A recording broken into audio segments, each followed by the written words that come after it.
Dell Bascom, who is one of the premier treasure hunters in Utah, one of the Utah premier treasure hunters. He's even got a great book. Show me that book, Following the Legends, with a lot of great information in it. And he is going to be speaking. He's one of our keynote speakers, Spanish treasure hunter speakers at the Moon Lake Gathering coming up this coming weekend, 28th and 29th, and he's speaking on 28th. Yep. And man, we're going to have a lot of great stuff there. But what can they expect to hear, Dell? And I see you got some show and tell here for us. What can they expect to hear and see from you? Well, I know things have changed a lot over the years. Okay, I was introduced to the Lost Rhoades Mines idea back in 1979 when I was about 26 years old. And you know, young and gullible, I was into it. So I pushed to try and find out as much information as I could.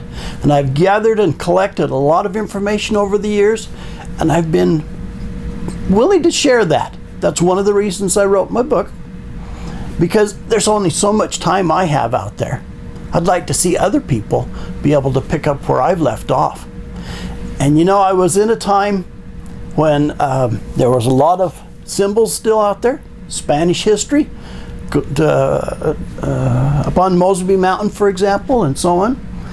Well, at this gathering, I'm planning to bring a binder that has a lot of history about Moon Lake, about the mines that used to be there, and a lot of history.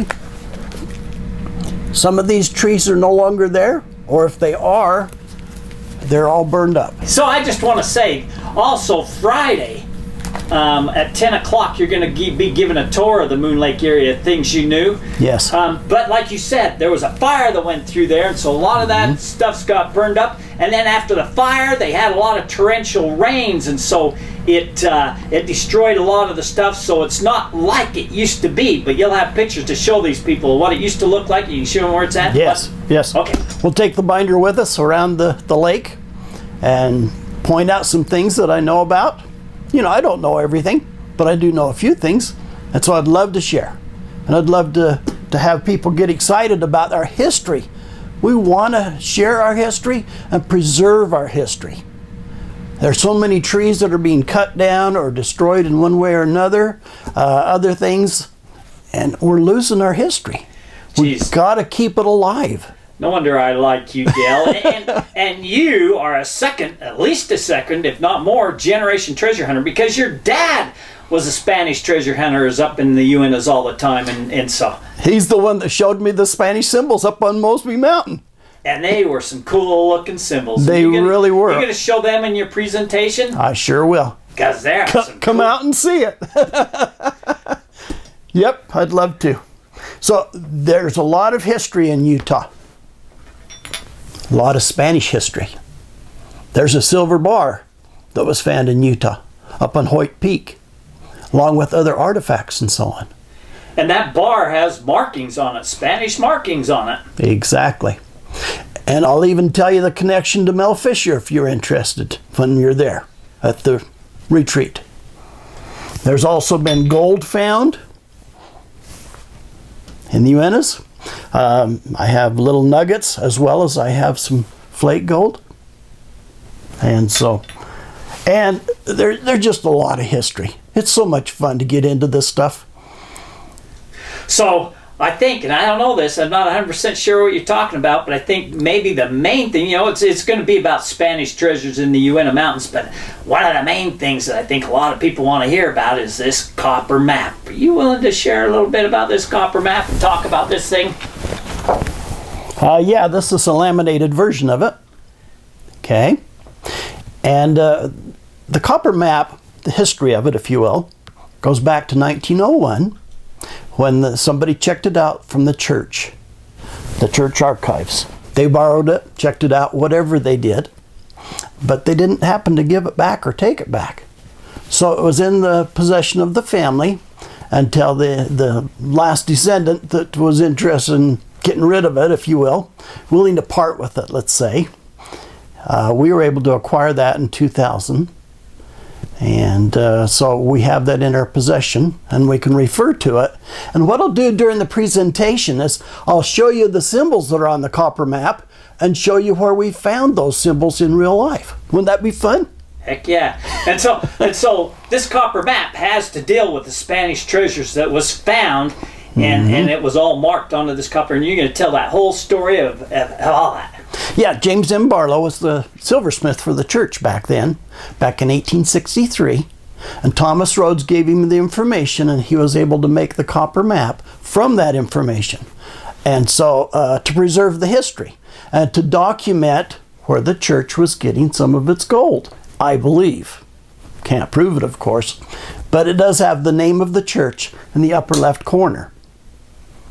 So I think that the church once owned it. But I'll share that also at the retreat.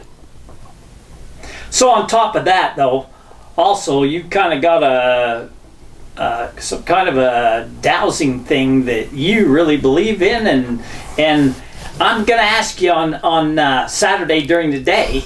we got a bunch of breakout sessions, for Spanish. Man, you're going to be a popular guy because we got guys that want to know about Spanish treasure hunting, the symbols, and things like that. But also, we're going to have a thing on dowsing. And if anybody wants to know this little device you got, you willing to talk to them? Sure. Even let them try it if they want. And what is that thing? Show me that. It's called a PPL rod. Bob Fitzgerald is the one that designed it. Not originally, but he took over the patent when the original guy passed away.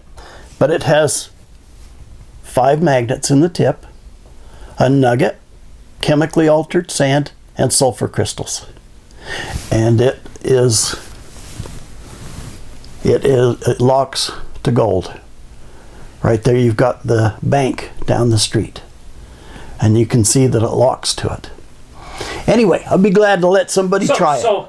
So I remember I went up to Santa Quin Canyon with you, and you had that thing, but you was holding it upside down. You can do it vertically too. And I was amazed because it was defying gravity. You was holding it straight down, but it was tipped out a little ways, and I couldn't believe that. Right. When we found our hot spots down in California, that's what we did. We found it both horizontally, where the nuggets could be, and then we did it vertically to pinpoint it. And so it was a lot of fun. And we ended up with 3 nuggets out of that little spot. Cool. So it works. With that said, Dell, man, it's coming right up. Next weekend, July 28th and 29th, and you're going to be speaking July 28th and taking a trip around Moon Lake to see some things. So those people that want to be on your little field trip, meet at the Moon Lake Lodge at 10 o'clock, and you're going to leave from there at 10 o'clock. And go do a little field trip and talk a little bit about some of the symbols and what used to be there that's on your copper map, and some of the Spanish activity that went on, and then Friday night you're going to be telling the whole story, and we're going to have a blast. And so that's Friday night. We got Dell talking about that. We got Gene Carter coming from back east, who claims to have found a KGC treasure, and he followed the clues and found that, and on top of that KGC treasure was another map which took him, and he was able to follow that, and it took him right to a national treasure. So he's going to be telling that whole story, plus bringing an artifact that we're going to test live in front of everybody with an XRF gun, and then so that's Friday. Saturday during the day we got from 10 o'clock we got these little breakout sessions. We're going to have people talking about treasure hunting, Spanish treasure hunting, dowsing, panning for gold, looking for pocket gold, and we got UFO, Bigfoot, and then Saturday night we got Truott talking about the Egyptians in the Grand Canyon, and then we've got Robert Kreider, who's a Bigfoot guy who travels all over the country doing lectures and looking for Bigfoot. He's invented some special equipment, but also he's a treasure hunter, and he had a lot to do with Victoria Peak, Doc Nos, the White Sands Missile Range, but a lot of other stuff's in the New Mexico area. So we're going to have a lot of great fun. At noon, picnic in the park. At 1 o'clock, we're going to have an open mic where people can get up and take 5 or 10 minutes and tell their little story of what's going on, and we're just going to have a lot of fun. So with that, Dale, man, I can't wait. And with that said, that's our wrap. Super. Thanks.